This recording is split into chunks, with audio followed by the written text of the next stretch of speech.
नमस्कार, आप देख रहे हैं हल्ला बोल टीवी। मैं हूं दीपक शर्मा। तेजस्वी यादव के सीने में खंजर तो उतारा गया है। अब आप कहेंगे कि सम्राट चौधरी ने उतारा है।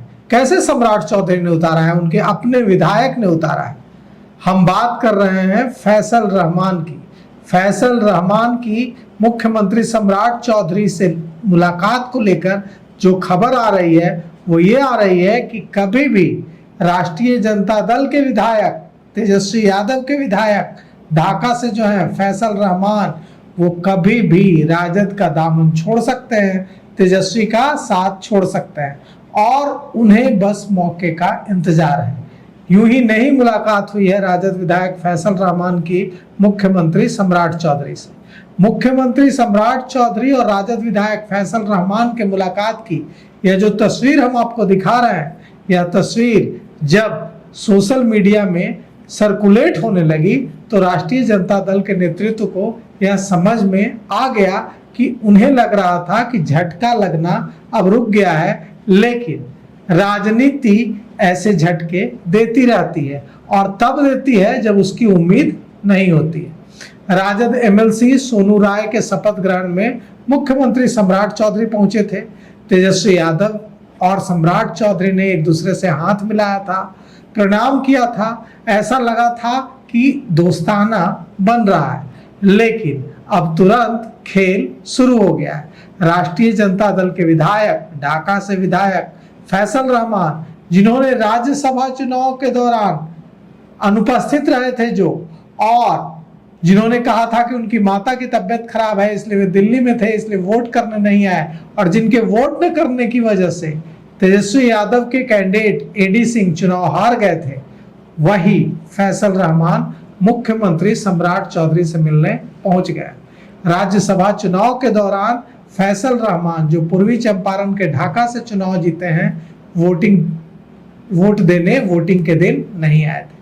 उन्होंने कहा था कि उनकी मां की तबीयत खराब थी इसलिए वे दिल्ली में थे, लेकिन उनकी सम्राट चौधरी से मुलाकात हुई है और यह मुलाकात यूं ही नहीं है। कहा जा रहा है कि अब इस मुलाकात के पीछे की कहानी यह है कि कभी भी फैसल रहमान राष्ट्रीय जनता दल का साथ छोड़ सकते हैं। राजद को जीत मिली है। भोजपुर एमएलसी चुनाव में सोनू राय एमएलसी चुनकर आए हैं। इससे तेजस्वी यादव के भी हौसले बुलंद हैं और राष्ट्रीय जनता दल के कार्यकर्ताओं के भी हौसले बुलंद हैं, लेकिन अब उन्हें झटका मिलने वाला है, क्योंकि सोनू राय के शपथ ग्रहण में सम्राट चौधरी पहुंचे थे, तो जिस तरह से मुख्यमंत्री सम्राट चौधरी और नेता प्रतिपक्ष तेजस्वी यादव के बीच बातचीत हुई थी, उसके बाद किसी को नहीं लगा था कि सम्राट चौधरी ऐसा झटका तुरंत देने वाले। क्यों इतना महत्वपूर्ण है फैसल रहमान का राजद में रहना? फैसल रहमान अगर राष्ट्रीय जनता दल में नहीं रहते हैं या कोई भी एक विधायक राष्ट्रीय जनता दल में नहीं रहता है तो क्या होगा? तेजस्वी यादव की नेता प्रतिपक्ष की कुर्सी चली जाएगी। एक भी विधायक इधर से उधर हुआ तो नेता प्रतिपक्ष की कुर्सी तेजस्वी यादव की चली जाएगी। तेजस्वी यादव बिहार विधानसभा में नेता प्रतिपक्ष नहीं रहेंगे, क्योंकि उनके 25 ही विधायक हैं और कम से कम 25 विधायक तो चाहिए नेता प्रतिपक्ष बिहार विधानसभा में बनने के लिए। अब शपथ ग्रहण समारोह में सम्राट चौधरी क्यों गए थे? सम्राट चौधरी चाहते तो अपने संसदीय कार्य मंत्री को भेज सकते थे, लेकिन उन्होंने खुद वहां जाना चुना, जिससे साफ था कि सम्राट चौधरी अब मैसेज देने की कोशिश कर रहे थे कि वे विपक्ष के साथ बढ़िया रिश्ता, अच्छा रिश्ता रखना चाहते हैं।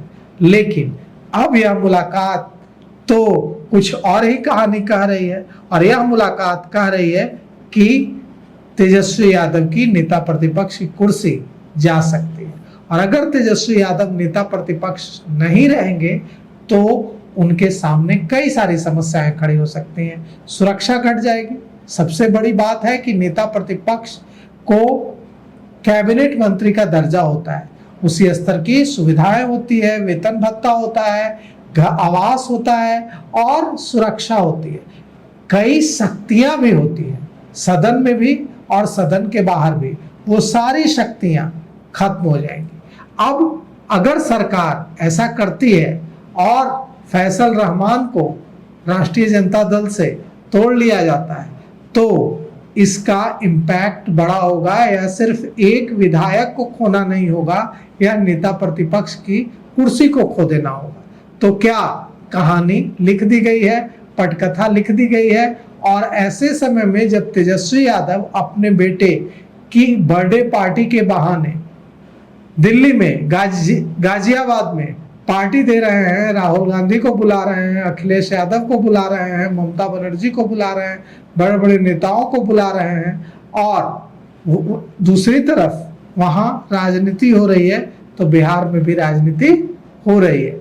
और यहाँ राजनीति हो रही है तेजस्वी यादव के नेता प्रतिपक्ष की कुर्सी छीन लेने की। अब देखिए इस राजनीति का लबोलुआब क्या निकलकर सामने आता है। तो फिलहाल इस पेशकश में इतना ही।